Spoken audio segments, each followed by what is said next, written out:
Australia, the Queen of England, whether we should have a seal of this, whether it's got a lion on it or a kangaroo. Last year there was a ruling in the court concerning a family that had a retail shop at Parramatta. What they did, the state government, they offered this person, who this retail shop had been in the family for many years, a certain amount of money. Took it back, and then we're going to on-sell it to the development company who are developing a major shopping centre at Parramatta. Now, under that particular act, it's a state act called the Acquisition of Land on Just Terms, the New South Wales Act, not the Commonwealth. They're not permitted to on-sell. If you own that land, you get the full benefit. They're going to make the millions of profit, claiming, oh, it'll go to the people. We know the relationship between governments and developers, especially in this state. Anyway, the chap took it to court and won the case. And here's where I go back to the seals. The following week, the state passed a new law and took it away from him. Oh. Now, let me tell you this. I hear all about common law, and anybody that is in civilized society fully comprehends the fact that the common law is the law. Statute law is a beast that was bred to enable legislature to control outcomes, but only could they so do if they changed the sections of the Supreme Court Act that allowed juries. Now, juries are allowed under Section 108, enforced under Section 109, where other than for, wherever a Commonwealth law and a state law conflict, the Commonwealth will prevail. But we had juries to protect us. What did they do in the Supreme Court Act? They changed the law to say that you would only be entitled to a jury if it was in the interest of justice.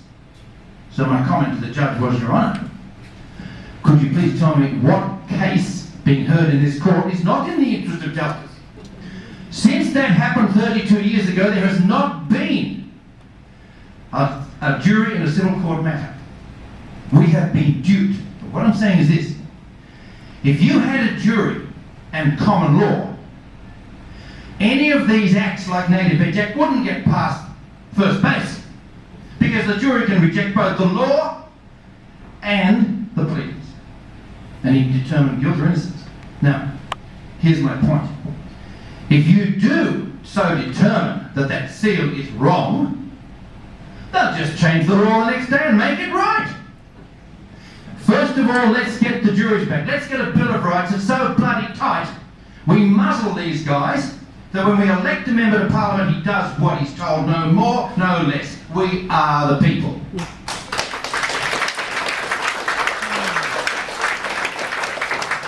Now, I want to now walk you through a few brief opinions. And I'm not going to quote myself, I'm going to quote from some authorities. First of all, I want to read you a small matter here, which is a conclusion of a matter before Judge Rothman in the Supreme Court of New South Wales, Spencer versus the Nature Conservation Trust, one of our many, God help us, cases. The judge said, for the foregoing reasons, the remedies for judicial review of administrative action and for misleading and deceptive conduct or unconscionable conduct have not been made out. In other words, I failed to present my case in such a way that it convinced him I was right. But listen to what he said. However, it is an extremely disheartening and sad occasion that a person whose life and resources have been placed into rural property for the purpose of conducting a grazing and farming business has been required to resort to this action. Governments, not courts, make judgments about political policy relating to what, within reason, is for the benefit of the community. Mr. Spencer does not dispute that the objects of the conservation policies adopted in the agreement between the Commonwealth and New South Wales are, at one level, for the benefit of the community. The federal and state governments have entered into a scheme to improve the environment and in so doing improve the lot of other rural and other properties. Nevertheless, they have done so at the expense of Mr. Spencer. While all members of society must accept that there will be restrictions on their activities for the greater good of society, when those restrictions prevent or prohibit a business activity that was hitherto legitimate because of the area in which it is operating, and assistance is offered which does not fully compensate for the restrictions imposed, society is asking Mr. Spence and people in his position to pay for its benefit.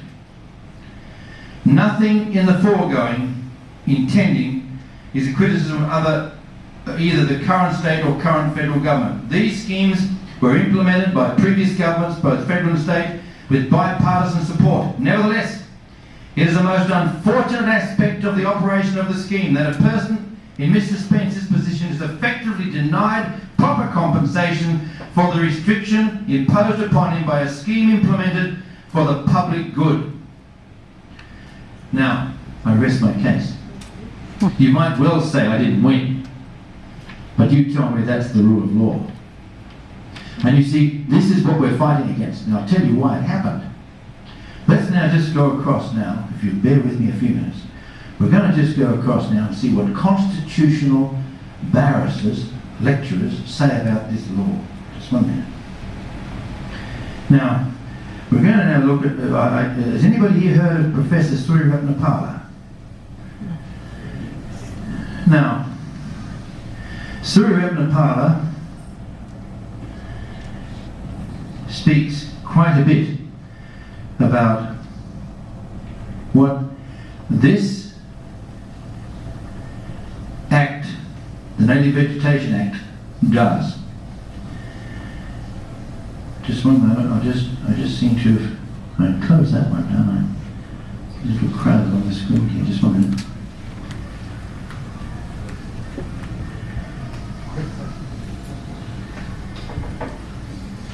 Now, Surya produces a document where he talks about the Native Vegetation Act, and his main concern is areas that literally destroy the very fundamentals of the rule of law. The Vegetation Act establishes an utterly undemocratic form of lawmaking affecting property rights in the state.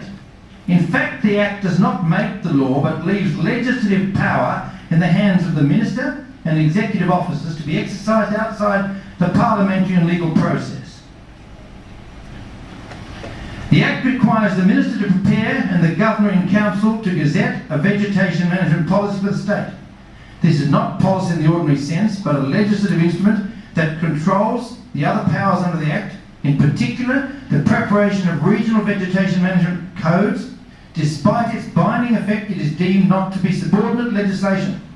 Similarly, declarations of holdings as areas of high nature conservation value or areas vulnerable to land degradation, and the codes governing vegetation clearing in these areas are deemed not to be subordinate legislation, since subordinate legislation requires parliamentary approval. In other words, they've gone right outside due process to carry out these activities. Given their legislation, oh no, it's just frozen. Okay, I'll tell you.